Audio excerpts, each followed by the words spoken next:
Memoria viva. Conversaciones necesarias sobre derechos humanos, justicia, verdad, memoria y reparación.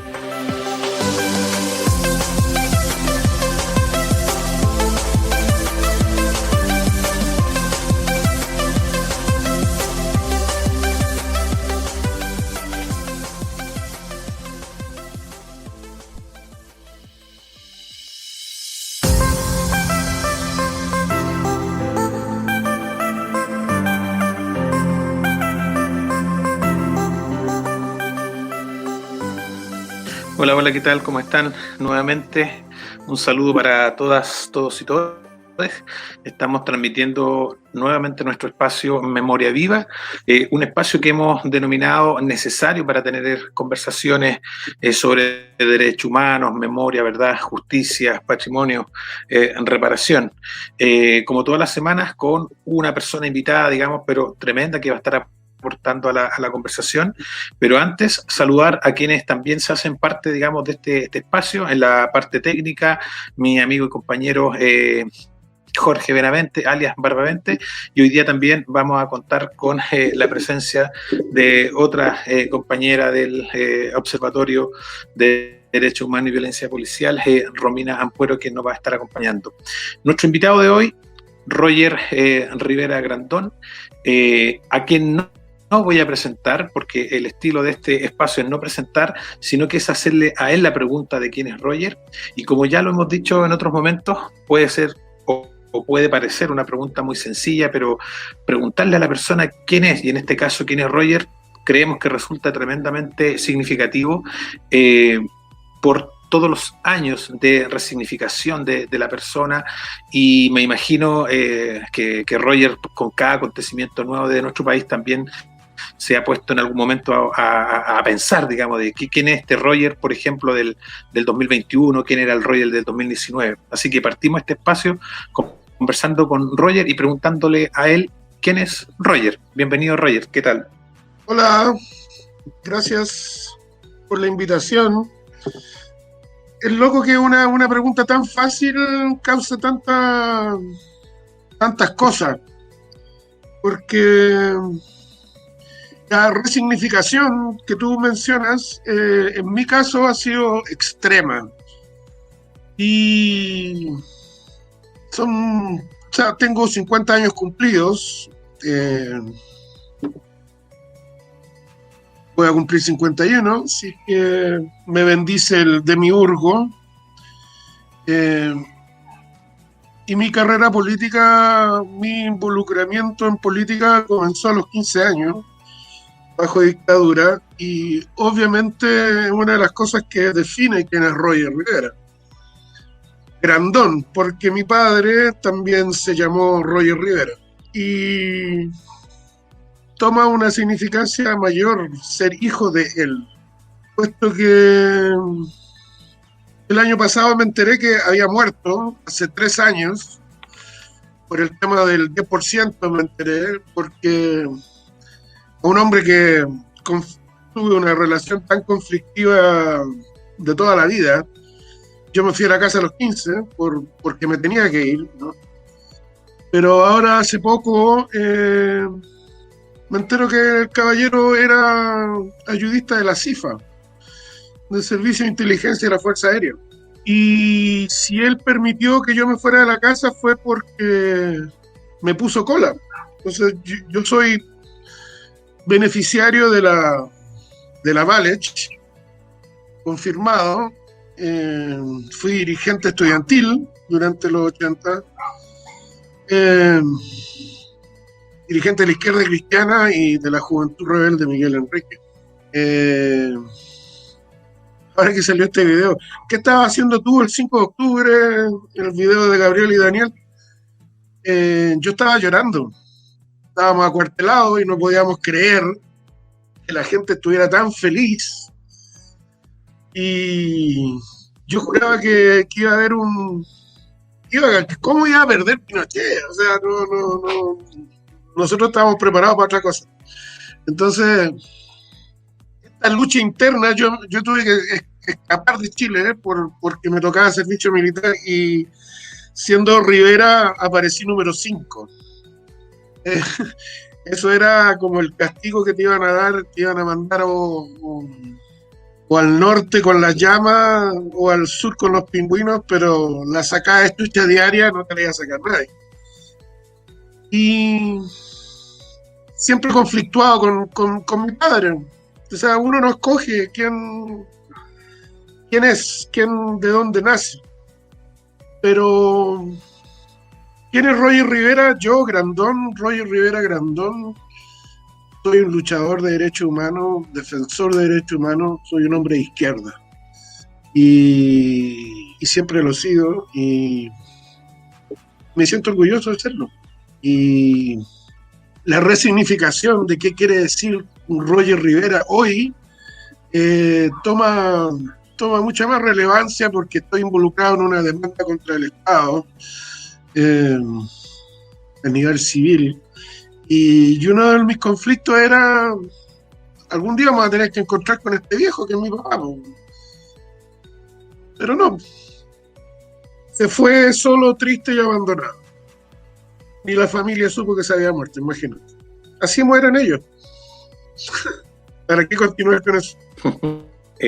Roger, a mí me gustaría conocer un poquito del trabajo que tú has hecho, ya un trabajo de larga data en el tema de los derechos humanos, pero una cosa es claro, es que tú nos puedes contar, he hecho esto, he participado en alguna organización, pero hay otra inquietud que surge y que tiene que ver con que me imagino yo que después de muchos años de trabajar en esto, así como uno adquiere cierta expertise, experiencia y aprendizaje en una determinada área, uno puede responder preguntas más complejas.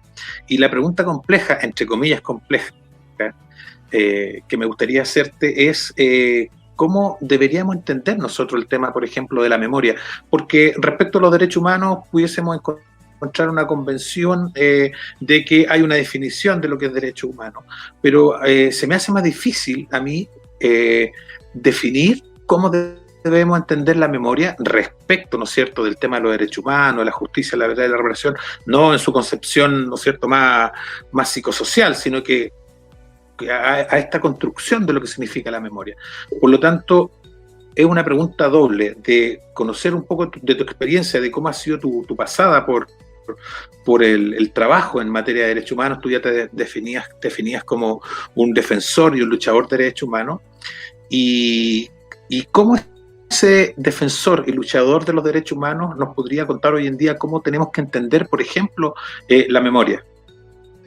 A ver, en julio de este año voy a cumplir 11 años de vuelta en Chile, ¿ya? Y desde que llegué me involucré con temas ecológicos, organizamos Patagonia sin represa. Desde hace 8 años pertenezco a una agrupación que son Mujeres por la Memoria y la Vida. Soy ayudista y hicimos un recorrido por el barrio. Yo vivo acá en el barrio Camin, 4ª generación del barrio Camin. Y este cuadrante tiene mucha historia y también memoria. Y ahí hago el hincapié. También soy parte del Taller Sol, la célula que mantiene vivo el Taller Sol, el centro cultural más viejo de Chile, ¿no? De ahí el director es Antonio Cadima. Y con Antonio Cadima tenemos una discusión constante, porque es la dialéctica que nos permite ir elaborando, ¿no? Ahora vamos oficialmente a abrir el archivo de la resistencia gráfica, que va desde el año 73 al 90. Hace un par de años empecé a hacer tours de memoria, ¿cachai? En Airbnb. ¿Cachai? Entonces, realmente hemos hecho varias cosas. Por ejemplo, en el barrio fuimos los que le pusimos la placa a la parroquia Capuchino, por Bautista Van Chowen y Patricio Bonita. Bueno, dándote ese esquema, te puedo decir que la reflexión hoy es que la memoria, la historia la escriben los triunfadores, y la memoria es esas historias que uno pasa al otro y mantiene viva la historia de los que perdimos.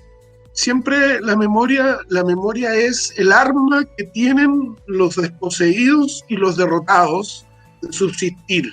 Y se están muriendo esos viejos. ¿Cachai? O sea, yo estoy metido en política desde el 85, pero ese es el 85, los viejos que vivieron el golpe. Los viejos que vivieron calle Conferencia. ¿Cachai? Esas generaciones se nos están yendo. ¿Y cómo vamos a traspasar ese ladrillo que hablaba Bertolt Brecht, ¿no? De que el hombre que acarreaba ese ladrillo para mostrarle al mundo cómo era su casa? Entonces la memoria es traspasar ese fuego de resistencia, pero sin adorar las cenizas. ¿Cachai? Y se nos hace más difícil, se nos está haciendo más difícil porque hoy día, ¿cómo las generaciones de hoy van a cargar su memoria? ¿Ah? ¿Cómo van a contar los 500 traumas oculares? ¿Cómo van a contar eso de generación en generación? Entonces, es un trabajo que para mantenerlo vivo es que está ahí, ¿entendí? Entonces, por ejemplo, yo no me canso de pasar por la parroquia Capuchino y contarle, ¿sabes qué? Yo fui a ese colegio, de ahí sacaron a Bautista Manchowen, quién fue el cura White, por qué cometió ese error. Al lado está la moneda chica, mucha gente, el colegio de profesores en Bulnes con Catedral, le llaman la moneda chica, es el Palacio Whitman. Contarle que aquí estuvo Salvador Allende, con su gabinete por 2 meses. Y la gente como que toma un paso hacia atrás y lo mira con una nueva luz. Es darle significancia a los espacios, la memoria en muchas cosas. No sé si respondí tu pregunta, pero sí, para mí yo lo acoto así. La historia es la que cuentan los victoriosos. La hacen a su manera, la cuentan a su manera. Y la memoria es lo que nosotros, los derrotados, traspasamos para subsistir. Y es acarrear el fuego de la resistencia sin adorar las cenizas. Roger, mientras tú, digamos, nos contabas un poco lo que has hecho, hablaste o mencionaste, digamos, que habías hecho o realizado Tour de la Memoria, te referiste a Calle Conferencia, y me imagino que no solamente, digamos, tu experiencia o tu historia en tema de derechos humanos tiene que ver con Calle Conferencia, sino con muchos lugares, no solamente en Santiago, en todo Chile. Yo siempre me he preguntado cuánto nos habla la calle, cuánto nos habla el entorno, el barrio de derechos humanos, cuánto nos habla también de esa memoria, cuánto nos habla, digamos, de un pasado que parecen ser muchos años, pero el mismo estallido social nos recordó que era un pasado que estaba ahí, muy, muy latente. Entonces, ¿cuánto nos habla las calles? A veces nosotros pasamos, digamos, en tránsito desde nuestros hogares al trabajo o a una atención de salud, y pasamos por sitios sin que sepamos mucho, digamos, de lo que ahí pasó. Entonces, ¿cuánto nos habla la calle, Roger, justamente de eso? ¿Cuánto nos habla de memoria? ¿Cuánto nos habla de derechos humanos? ¿Cuánto nos habla de la falta de justicia? Te voy a dar un ejemplo. La calle Nueva York, llegando a la Alameda, está el Club La Unión. Entonces, la gente pasa por ahí y no tiene idea. No tiene idea qué es el Club La Unión, qué significa el Club La Unión. El epítome del poder civil en Chile, ¿no? Pero del otro lado, por Nueva York, tenéis la Unión Chica. Bueno, al lado de la Unión Chica están los Timbres Gareto. Los Timbres Gareto, yo en Estados Unidos conocí al hijo del dueño, UDI total, pero yo sabía la historia de antes. En el segundo piso de los Timbres Gareto estaba la oficina de la DINA, la oficina administrativa de la DINA. Entonces hasta ahí llegaba el Beato Claro con un maletín de plata que iba al Club La Unión y mandaba el maletín y ahí se pagaba, porque bueno, la DINA no era del ejército. El ejército no podía llegar y pagarles. Tenían pagos prorrogados los culeos. Y se juntaban en la Unión Chica. Entonces, los primeros años de la dictadura fueron tan sangrientos que tenías, cruzando la Alameda, en Londres, tenía un centro de exterminio. Y este centro de exterminio, si tú has visitado Londres 38, tiene una entrada de camioneta y tiene un altillo. Y ahí en ese altillo, que es una wea minúscula, colocaban hasta 20, 30 compañeros. Y cuando los mataban, sacaban una rampa y los tiraban a las camionetas frigoríficas. Y así los hacían desaparecer. Y si camináis 2, 3 cuadras más al otro lado, por Santa Lucía, encontráis la clínica Santa Lucía. Y la clínica Santa Lucía era donde se atendía a la DINA durante el día. Atendían a las familias y a los hijos. Y en las noches llegaban los pacientes que les decían de Villa Grimaldi, de 3-4 Álamos, y los torturaban arriba, en el 4º piso. Y cuando no los podían revivir, los hacían paquetes y los dejaban caer los 4 pisos por un tubo que hay. ¿Por qué te cuento esto? Es que imagínate lo chaquetero que es el chileno. Segundo, lo copuchento que es el chileno. Entonces, todo weón que lustraba zapatos en el Paseo Humá sabía todo esto, weón. Mientras se tomaban su tecito en el Café Haití, weón, viendo poto. Entonces, por ejemplo, hoy día, con la muerte de este bastardo, el fiscal Torres, yo le pongo dictadura cívico-militar y sale el típico ñurdo, weón. No, es dictadura militar. Digo, loco, weón, las agrupaciones de derechos humanos hemos luchado para que se diga cívico-militar.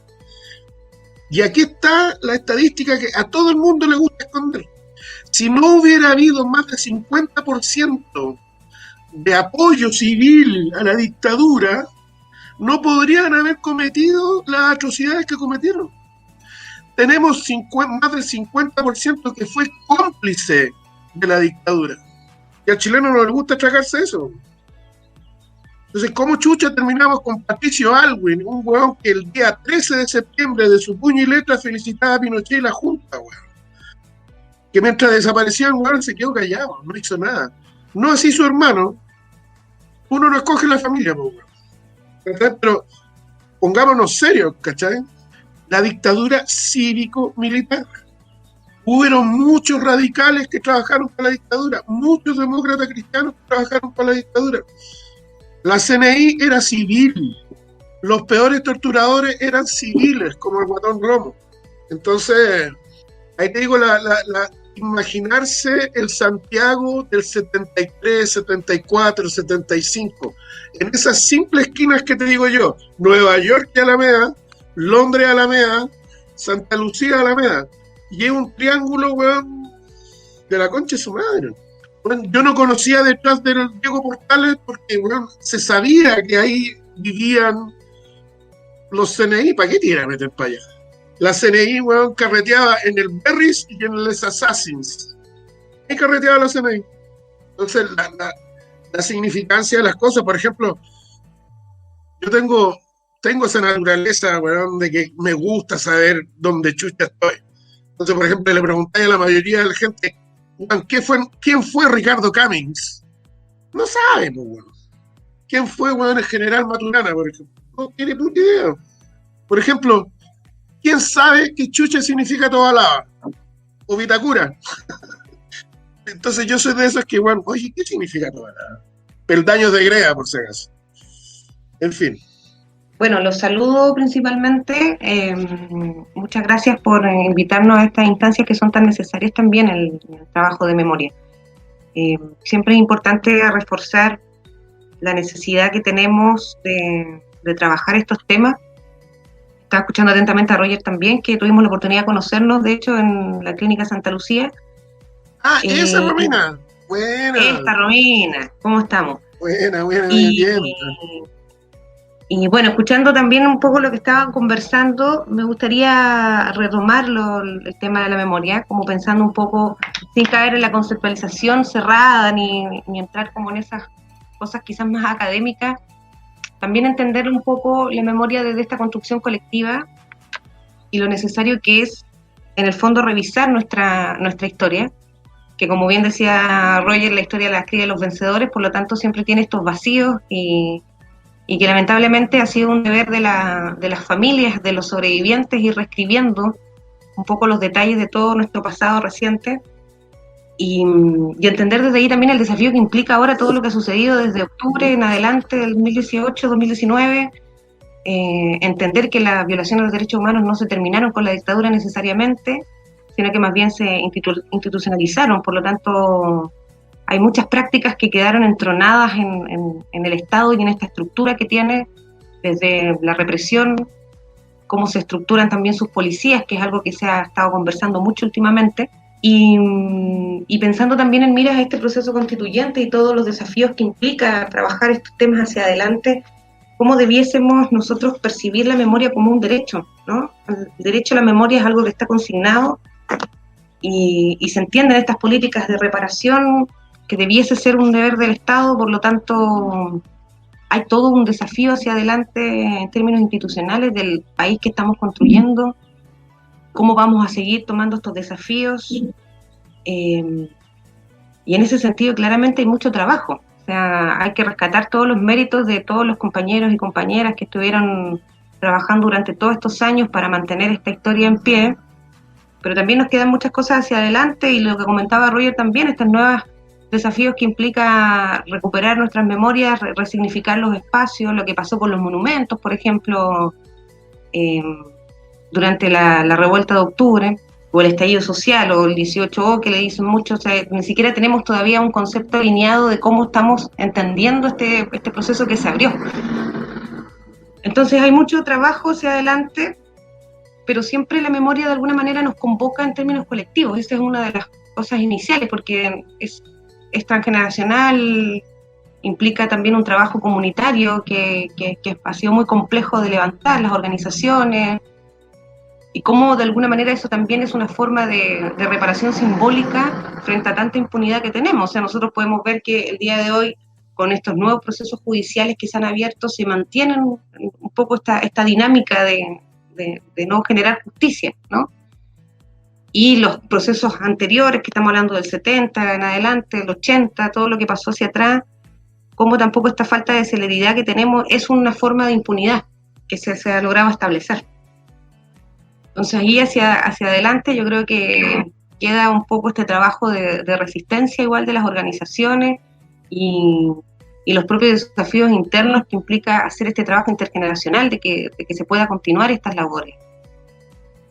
Cómo vamos haciendo este traspaso de estas experiencias. Interesante cómo se va repitiendo Romina y Roger, para hacer ahí el pase a Roger, el tema de resignificar. Romina hablaba, Roger, de reescribir. Me da la sensación que en eso pudiese haber a veces un desafío, Roger, en cuanto a si esta es una tarea, esta es un pendiente individual o es un pendiente colectivo, Roger, porque yo he escuchado a mucha gente cercana con la que a veces puedo conversar algunas cosas, muchas le hacen el quite a hablar de estos temas, y tratan de circunscribirlo, digamos, a que somos personas puntuales a las que nos interesa esto y que somos puntuales los que tenemos que hacer la tarea de saber lo que pasó y nada más que eso. Pero me queda la sensación que no es tan así. Tengo la sensación siempre de que este es un pendiente colectivo, pero igual te lo quiero preguntar a ti, porque a lo mejor me pudiese decir, no, Rubén, esto es una tarea de cada uno. Esto de resignificar y esto de reescribir, de tanto que queda por reescribir, ¿lo hacemos desde nuestro espacio de confort, desde la individualidad, Roy, o lo hacemos en comunidad, de manera colectiva? A ver, te quiero contar una historia. me metí temprano al temita, eran tiempos álgidos y uno se encuentra con la significancia que es ser un luchador por la memoria. Entonces, yo pasaba muchas tardes en la Comisión Chilena de Derechos Humanos, que en esa época quedaba en Almirante Barroso con Huérfano, esquina antípoda de la Basílica, que se cayó con el terremoto del 85. Entonces, en el patio de luz atrás, en el primer piso, estaba una sala chica que era la sala de la agrupación de familiares de ejecutados políticos. Y antes de llegar a ese patio de sol estaba la FDD. Entonces, yo tenía 15 años y le hacía los letreros. Nosotros en esos años hacíamos los letreros con papel roneo, ¿no? Y yo le hacía los lienzos a la FDD y a la FEP. Y de hecho, cuando volví a Chile, encontré fotos de esos lienzos en el Museo de la Memoria y quedé loco. O sea, yo reconozco mi trazo al ser las letras, ¿cachai? Y crecí bajo las polleras de la... Me emociona. Porque acaba de morir la Berta Ugarte. No la pudimos despedir. Crecí con la sola sierra, pobre. Entonces, si uno no encuentra la identidad de uno mismo en esta lucha, no va a poder hacerlo. Y es lo que te mantiene vivo. ¿Me cachai? Yo siempre, porque a una temprana edad, por el padre que tuve, salíamos a trotar por el puente Bulnes y después subíamos Santa María, Calicanto y bajamos por Balmaceda hasta la casa. Y yo me acuerdo de ver los cuerpos en el Mapocho y, bueno, el viejo ese, son borrachos, nomás, siga, mijito. ¿Cachai? Me acuerdo cuando Marta Ugarte aparece en la playa de la Ballena, pues, bueno, y mi papá me hizo leer el Mercurio. Me dice, ¿cómo explicáis, Roger, que el cuerpo tenga, bueno, marcas de esposa? Y dice que fue una pelea que se autoingirió. El viejo me hacía leer el Mercurio y me preguntaba qué quería decir lo que decía el Mercurio. Entonces, yo me acuerdo que con el caso de Goyao fue lo que ya a mí ya fue como, weón, hay que involucrarse en esta weá, si no nos van a pasar por arriba, ¿cachai? Me acuerdo haber visto, weón, ese helicóptero, ¿cachai? Y Manuel Guerrero Ceballos, que mira, Antequera, tenía mi edad, pues, weón, ¿me cachai? Entonces, ¿es un proceso colectivo? Es colectivo, pero es del colectivo de la gente que asume, ¿cachai? Asume esa militancia y no hay un proselitismo en la memoria. ¿Cachai? Yo no solamente recuerdo a los miristas, weón. Hay weones que hacen esa weá, como que solamente los miristas, porque fui del MIR, solamente los miristas. No, weón, somos todos. Y aquí hay un dato duro, entre los ejecutados y los detenidos desaparecidos, llegan alrededor de 3.300, ¿ya? Informe rating, de los cuales el 16,8% fueron del Partido Socialista, el 13,7% fueron del Partido Comunista y el 13,2% fueron del MIR. El 55% no eran militantes de partido, eran militantes sociales, eran dirigentes, ¿te cachai? Eran líderes de sus sindicatos, etcétera, etcétera, ¿cachai? Entonces uno en este trabajo no puede permitirse el proselitismo partidista.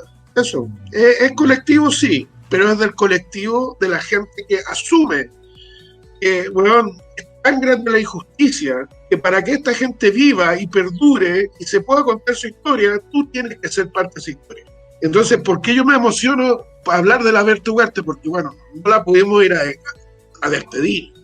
Una gran mujer, o sea, me hubiera gustado haber estado en Chile cuando murió la Sola Sierra, una gran mujer, y tuve la fortuna de haber crecido con esa gente. Así pasé mi adolescencia, ¿cachai? Hasta los 18 que me tuve que... Absolutamente compartía la emoción, Roger. O sea, no quedarme indiferente, imposible, digamos, imposible. Me quería tomar de otro de los planteamientos que hacía Romina. Ella esbozaba la idea, digamos, de poner en la mesa, ¿no es cierto?, el tema de la memoria como un derecho. O sea, no es, digamos, un capricho hacerlo.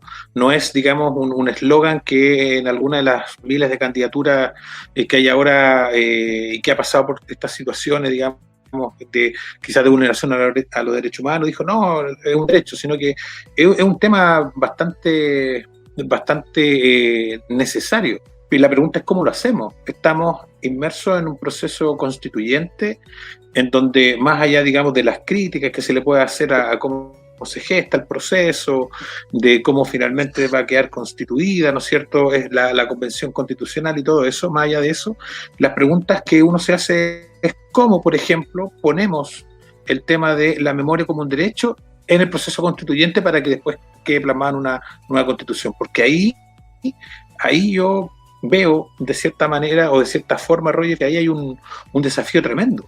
Hay un desafío tremendo. Podemos quizás estar muy de acuerdo en que tenemos que reescribir la historia, que tenemos que resignificar muchas cosas, pero ¿cómo finalmente en un instrumento como la nueva Constitución nosotros, o al menos las personas que van a ser las constituyentes, colocan ahí en la discusión, en el debate, pero también en términos quizás más concretos, más materiales, colocan la memoria como un derecho? Mira, la arquitectura de esta ciudad, los nombres de las calles dicen mucho. No es casualidad que Balmaceda esté en el lado norte de Santiago y sea el fin de la ciudad. Y por muchos años tuvo un basural al lado.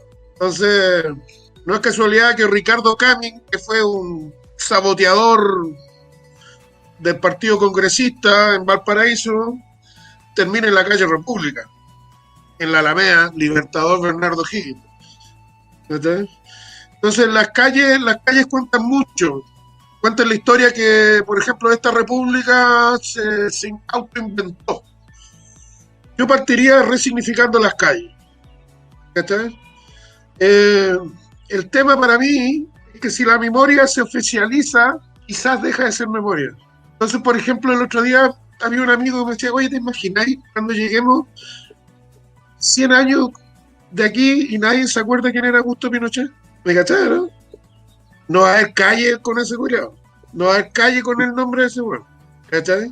La memoria quizás parte como derecho en el sentido de que, y yo creo que este es la vértice que realmente cruje con esta concepción actual del ser humano, es que no somos los primeros, ¿cachai? Como que estas nuevas generaciones piensan que weón inventaron la pólvora, como que weón, sí, ¿cachai? Tomó la chispa libertaria de grupos proto-anarquistas, saltándose los torniquetes para encender un hastío que había. La gente ya está chata de la weá. También pasó para la revuelta de la chaucha, ¿cachai? También pasó, ha sucedido antes en la historia, no es lo nuevo. Es la memoria, hay que aprender de la memoria que no ha habido cambio en el mundo sin lucha social. Entonces, poder traspasar esa idea de que, loco, no te aísles, organízate, porque va a llegar el momento en que la hueá va a explotar, ¿cachai? Y se está cayendo a pedazos todo, ¿cachai? Si el sistema no aguanta más, ¿cachai? Entonces, eso es la clave para mí de la memoria. Es como que, loco, escuchar a los cabros decir somos los de abajo y vamos por los de arriba. Corta, se acabó. No es más que eso, ¿cachai? Y quién sabe quién fue Ramón, ¿cachai? ¿Lo mató? No lo mató. Pero pelada no se la llevó el huevo. ¿Cachai? Entonces, el tema, por ejemplo, un caso más cercano fue el caso de Pérez Zukovich, ajusticiado a manos de la BOP. Y fue por la matanza en Puerto Montt. No me acuerdo cómo se llama la población. Pero, bueno, se pitearon 11 pobladores. Pampa Irigoyen. Pamperico. Y la voz dijo, no, pues, weón. ¿Cachai? La memoria es parte de eso, como que, loco, el cúmulo de resistencia que tenemos que, y yo creo que si se oficializa, como que si vamos a ir al departamento de memoria del Estado, no tiene, se transforma en historia. Entonces, la memoria es resistencia. Entonces, yo hablaba con los cabros, y ya hablo con los cabros, ¿cachai? Yo no voy a la Plaza de Dignidad, aparte que estaba, weón, en la lista del Paco Leaks, weón.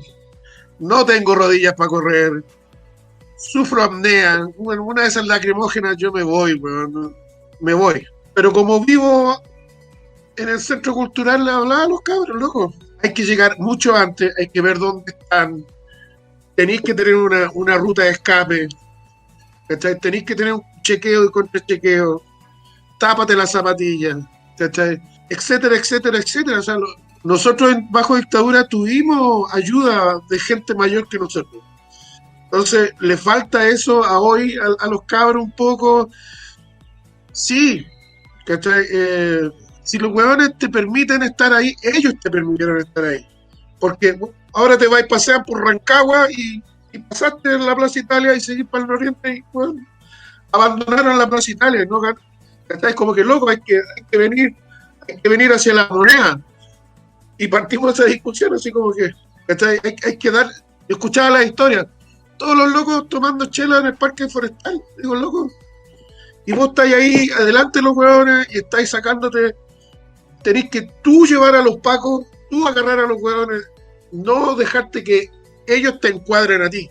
Eso es memoria, ¿cachai? Es traspasarla, weón, ¿cachai? Yo creo que si no se solucionan cosas hoy, vamos a volver a tener un movimiento Juvenil Lautaro, vamos a volver a tener un MIR, vamos a volver a tener un Frente Patriótico, espérense nomás, ¿cachai? Entonces, la mayoría de los cabros que están luchando fueron al Sename. ¿Qué les vaya a decir, weón? ¿Qué les podéis decir? ¿Cachai? Entonces hay que darle soluciones a los temas, o si no, enfrentarse a la weá. Entonces, hay que preparar a la gente y eso es la memoria. Eso es la memoria viva, como que, loco, no hay que cometer estos errores, ¿cachai? No podéis ir drogado a la weá, no te podéis ir a drogar a la weá, ¿cachai? Tenéis que ir en grupos y organizados, ¿cachai? Tenéis que tener un chequeo después de la weá, ¿cachai? Etcétera, etcétera, etcétera. No sé si respondo a tus preguntas, weón. Totalmente. Un poco respecto a lo que estáis consultando, creo que es muy complejo en realidad porque siempre se ha entendido un poco el tema de la memoria y de los derechos humanos casi como una especie de nicho, ¿no? Como si fuera un tema aislado. Entonces, en realidad aquí también pensar que esto se soluciona escribiéndolo, mira, para que demos un ejemplo más o menos claro, como que las policías se han estructurado en este país, todas las diversas policías, todas tienen instrucción en derechos humanos. Y vemos que eso en el papel aguanta mucho, pero realmente en la realidad no implica ningún cambio de criterio ni nada por el estilo. Por tanto, eso nos hace entender varias cosas. Una, que la represión siempre opera como eso, ¿no? Como este órgano de coacción que tiene el Estado. Por lo tanto, no podemos esperar nada muy distinto.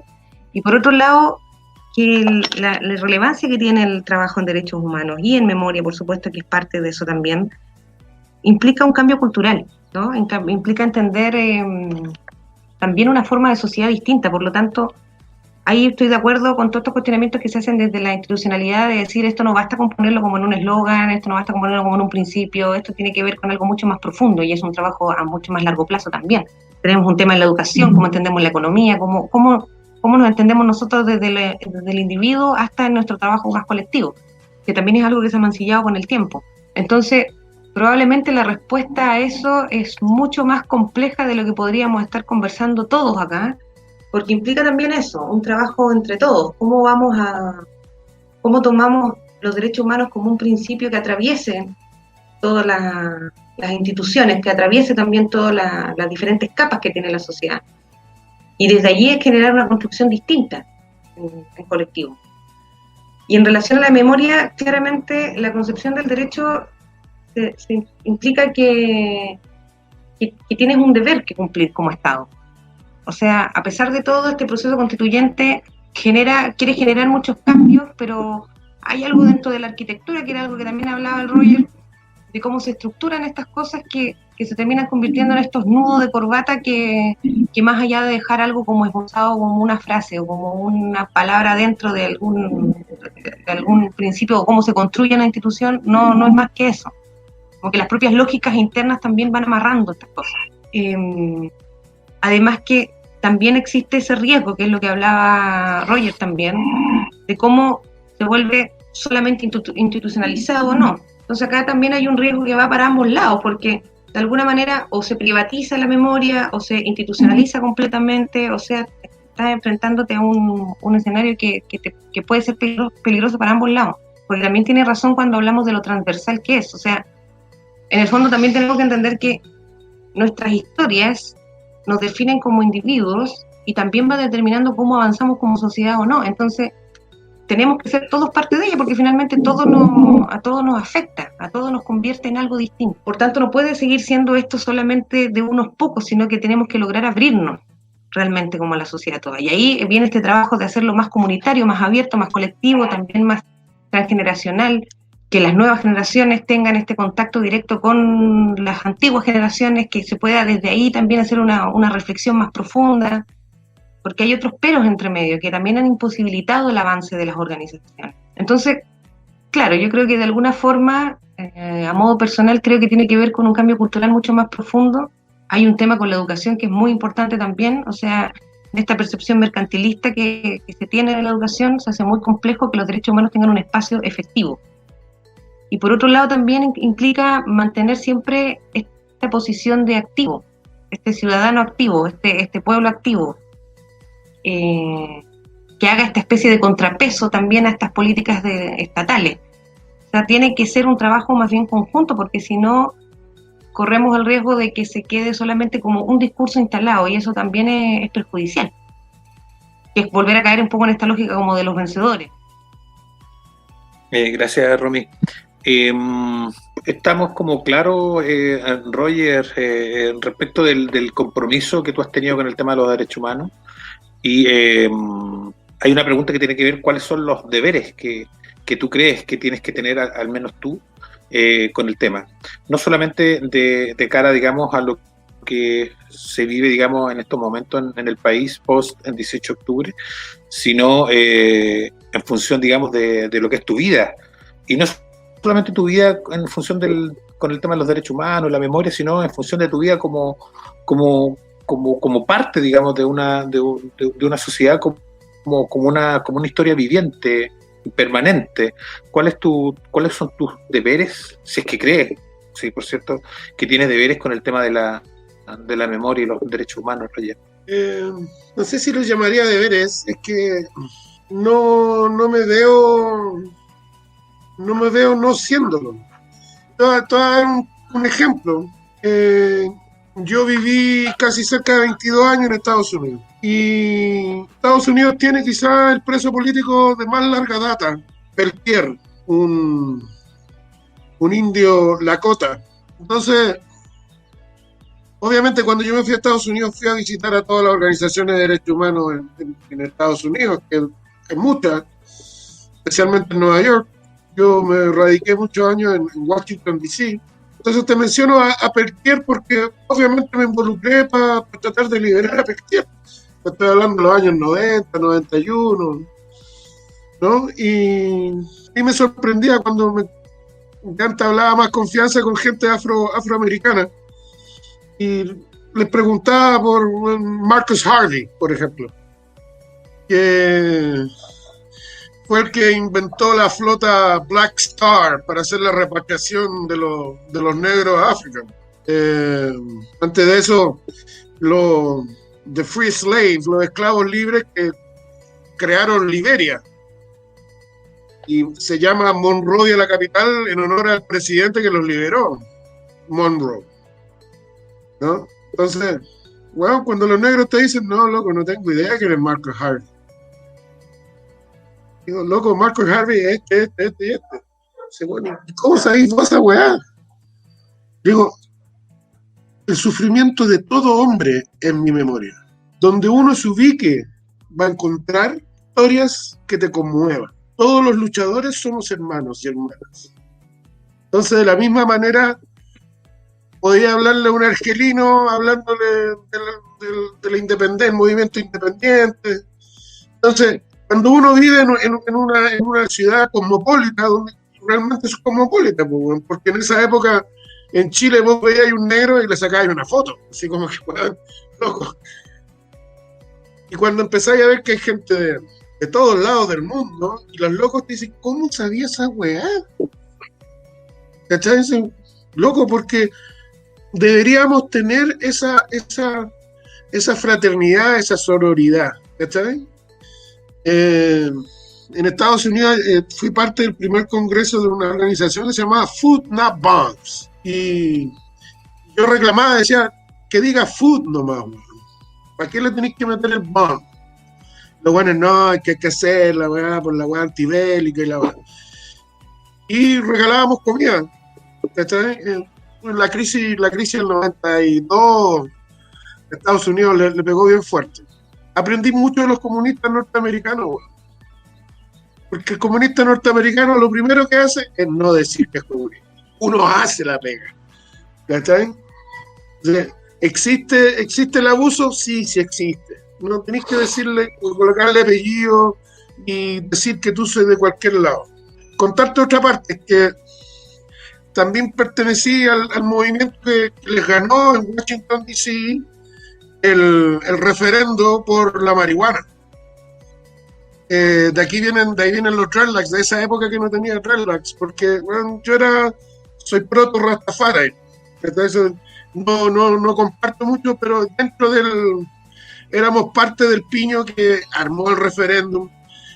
Les ganamos el referéndum, los weones les ganamos por tanto que lo tuvieron secreto como 8 años. Hasta que lo tuvieron que liberar y la marihuana se hizo legal en Washington y se ha transformado en Estados Unidos. Entonces, pero gracias a eso me gané la invitación de la DEA. Es decir, ¿por qué no vuelves a Chile, don Roger? Ya estás mucho rato por acá. Y justo salió la Valech y los cabros me pidieron, loco, ¿cachai? Vemos 15, pero ninguno de nosotros fue dirigente público y, weón, tenéis que volver para convencer al Chico Dago. El Chico Dago es el hijo de la Lumi Videla y del Sergio Pérez. Uno es detenido desaparecido y la otra una ejecutada política, que es una historia esa historia sí que me hace llorar. Pero es mi hermano, y discutiendo con él, volví en una visita a convencerlo y no pude. Entonces los cabros me dijeron, bueno, tenés que volver y convencerlo. Porque el chico me decía, bueno, a mi mamá la torturaron, a mi papá la torturaron. Le digo, sí, loco, pero, ¿cachai? La expansión, weón, de la tortura psicológica, ¿cachai? Le digo, chicos, weón, nosotros fuimos seguidos por la CNI por 3 años seguidos, weón. A mí nos arrestaron una vez, ilegalmente, obvio. Weón, terminamos, weón, por carrascar para adentro, weón, simulacro de ejecución. Tuvimos una pasada por el cuartel Borgoño. Pero para el chico eso no era tortura. Entonces yo dije, loco, bueno, obviamente no lo podéis comparar, ¿cachai? Y tenemos el deber de contar esta historia, weón. ¿Cachai? Estos weones siguieron, yo estuve preso 3 veces por la CNI y no había cumplido 18 años, weón. Entonces, uno lo naturalizó, ¿me cachai? Entonces cuando, sumado a la invitación súper diplomática, ¿cachai? La DEA, fue como que, ok, volvamos a Chile. Yo no quería volver a Chile. Chile es un país chato, ¿cachai? Todos los hueones vestidos de negro. País culiado de chaqueteros, weón. De puros hueones que te van a engrupir o no te van a decir la verdad o que te alaban y... ¿Dónde estaba chato y la izquierda chilena, bueno, que todavía está metida en fin? Y logramos el Valech Y a los pocos años, weón, nació mi hija y cagué, pues, weón, no va a dejar sola a mi hija, weón. Y es lo más lindo que tengo en mi vida, es lo mejor en que estaba involucrado, y estaba involucrado en esta weá, pero ella es lo mejor en lo que yo estaba involucrado. Así que aquí estoy, voy para los 11 años. De cierta manera, en una de tus frases decía Roger que después de que contaba la experiencia, decía, tenemos el deber de contarlo. Yo creo que ahí hay quizás un cierto acercamiento a la pregunta que te hacía de los deberes que se tienen un poco con esto. El contarlo forma parte quizás de eso. Para ir cerrando, me gustaría tratar de inferir un poco de algunos elementos que dejó Romina en su intervención. Primero, respecto de las complejidades que tiene el tema, ¿ya? Tú la pudiste escuchar, digamos, y ahí presentó varios elementos respecto de la complejidad que encierra, ¿no es cierto?, de abordar el tema de la memoria. Y también daba cuenta, ¿no es cierto?, de ciertos cambios culturales que se necesitaban. Y sabemos, quienes venimos del mundo, digamos, de lo social, y también hemos sido formados en las ciencias sociales, que estos cambios culturales, para que ocurran, una de las cosas que se necesita que pasen es que se muevan los cimientos del modelo social que tenemos, que afecte la estructura. Un poco con ese telón de fondo, Roger, y ya como para ir, ya te decía cerrando, ¿cuáles crees tú que son, o cuál a lo mejor es uno, quizás el desafío principal que hay que enfrentar, tanto en un contexto constituyente, pero también, digamos, a posterior, digamos, de lo que sea la finalización con una nueva constitución? Quizás, ¿cuál es para ti el principal desafío que se tienen que enfrentar en materia de memoria y en materia de derechos humanos en este país, pensando, digamos, de que al menos la cosa puede que esté movida todavía un tiempo más? Casi, si es que visualizas algo que tenga la complejidad y que por lo tanto va a ser una de las cosas, digamos, de las que nos vamos a tener que hacer cargo de aquí en adelante. Te voy a ser bien honesto, yo creo que lo más difícil sobre la memoria es venerar a los viejos, porque cuando uno habla de memoria viva es seguir cuestionándote la memoria. Entonces, cuando uno asume que porque es memoria los viejos le hicieron de oro a los viejos, no le hicieron de oro. ¿Okay? En Chile se ocupa mucho esa weá, no, es que yo fui militante de esta weá, bla, bla, bla, y como que sacan la chapa y digo, loco, ¿y qué sigo hoy? ¿Okay? Me importa re poco que hayáis sido, weón, que hayáis sido de la UP, esa weá, weón. ¿Okay? ¿No? ¿Qué hiciste? ¿Y qué hacía ahora? ¿Okay? Por ejemplo, en el mito de Miguel Enrique, fue un error no asilarse, weón. Fue un error. ¿Hasta cuándo vamos a seguir? Como que si la weá, loco, fue un error. Fue un error que los weones fueran a París pensando que no tenían cola. ¿Entendés? Subestimaron al enemigo. Ese es un error garrafal. Entonces, en el trabajo de la memoria, pensar que la persona, porque, weón, le quería dar un caso del Lautaro Videla, que es el hermano del Alumio Videla. Entonces yo, para huevear al Lautaro, que todo el mundo le dice vejete, él inventó la palabra vejete, fue Lautaro Videla. ¿Ya? Y yo cuando presento a Lautaro le digo el hermano chico del Alumio. Y igual me mira así como, el vejete me mira para arriba, me dice así como, poco menos que igual, ¿soy el único que me presenta así? Sí, pues bueno, sí soy el hermano chico. Entonces, como que me cachai, no, yo soy súper irreverente, sí, bueno, porque el loco fue del frente, ya, bueno, ¿qué crees que te diga? Que te dé un premio. ¿Qué es lo que ha sido hoy? Que está, ¿no? Bueno, y te voy a decir que muchos amigos que fueron de frente que ahora son narcos. Lo que importa es lo que hacemos hoy. ¿Está? Me podéis sacar todo lo que queráis, bueno, es como no venerar a los viejos. Hay que respetarlos, sí, como se respeta a todo ser humano. Pero bueno, de que, oye, yo soy más viejo, sé, no. Esa weá nunca la he comprado. ¿Está? Y eso es lo que más cuesta, que porque, no, es que la weá es así. No, loco, la weá no fue así. No, gente que se enoja mucho conmigo cuando hago eso, sí, pero loco, es que que no, se cometieron errores. ¿Cómo chucha se explica que Bautista Van Chowan, siendo el número 2 del MIR, no tenía ningún puto lugar para esconderse y tuvo que ir a fondearse a donde el primo de Patricio Munita, que era un seminarista en la parroquia Capuchino, weón? O sea, ¿no estás preparado para la weón? Hablaste grandilocuente, weón, la weón. Hablamos de la guerra, weón, la revolución. En Chile, compañero, en la Unidad Popular, durante la Unidad Popular, y yo he leído todo, de izquierda y de derecha. Los buenos decían, ocupaban el eslogan de la Revolución Francesa: la revolución no llegará hasta que el último de los burócratas cuelgue con las tripas del último de los oligarcas y la weá. O sea, y ahora te sorprendís que los milicos te anden buscando, weón, y quieran sacarte la chucha. Entonces, como que todavía, aún a 50 años de la weá, no hacemos un análisis certero, crítico, de lo que fue la Unidad Popular. Entonces, por eso, lo peor y lo más difícil de la memoria es venerar a los viejos, ponerlos en un altar. No, yo no tengo altares, soy iconoclasta. Creo en los procesos sociales, lo que los procesos sociales me muestran. Los buenos hablaban de los cordones, la resistencia de los cordones industriales. Bueno, loco, FAMAE, otro estallido. El poder popular. Entonces tenía, bueno, La Habana, la Nueva Habana, Panguipulli.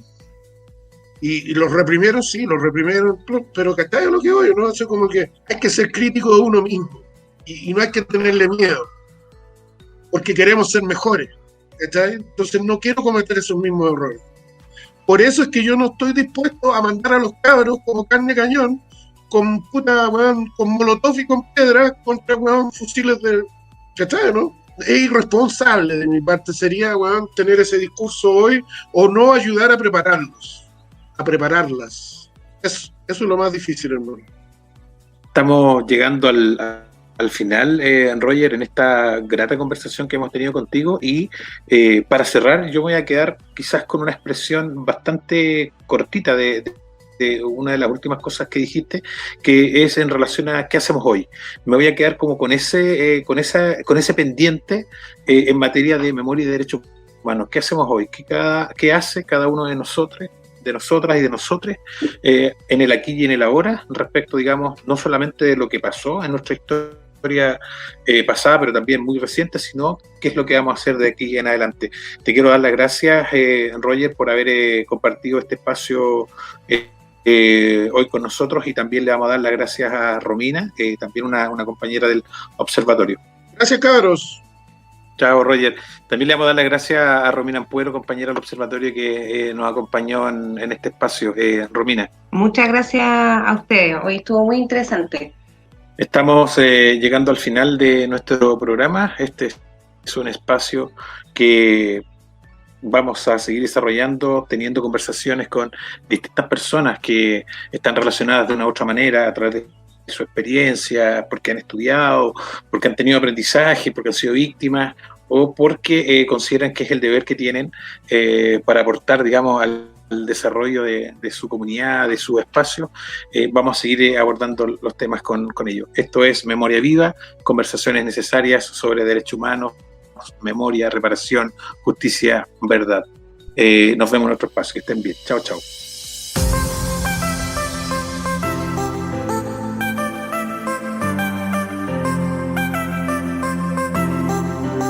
Memoria Viva. Conversaciones necesarias sobre derechos humanos, justicia, verdad, memoria y reparación.